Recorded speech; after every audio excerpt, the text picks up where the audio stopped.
Hey y'all, welcome back to my channel. Did you know that you can make something as easy and delicious as apple crisp, healthy and sugar-free as well? Yes, this is healthy and sugar-free, so ditch the guilt and make it because everyone will love it. You can indulge on this as much as you can because this won't get your holiday weight up.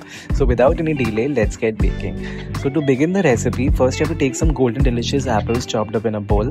Next I'll add some lemon zest and lemon juice to this. Next I'll add the spices. This is cinnamon, cardamom and ginger and some grated nutmeg on top.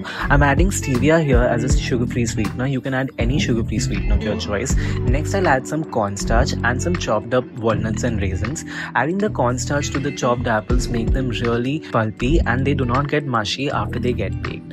So you want to combine all of this together and transfer it to your lined and greased baking dish. You want to even it out completely using a fork or a spatula and let it sit in the refrigerator while you make the crispy topping.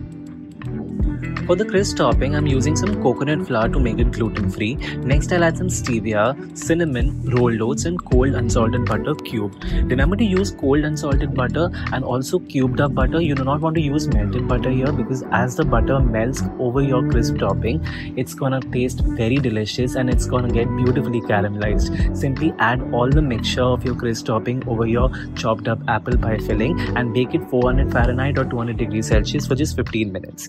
And once that's done, you can go and indulge on this because this one is ready to dig in. It's so easy, warm and crispy as well.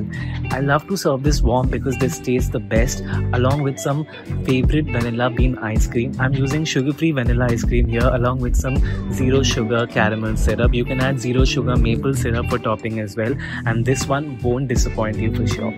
Follow Recipe Magic for more such really easy and quick Thanksgiving recipes which are healthy at the same time. So you would love to indulge on this. Hope you had a great time learning this recipe with me. You can find the full recipe and all the descriptions in the description box below. Have a great Thanksgiving, everyone.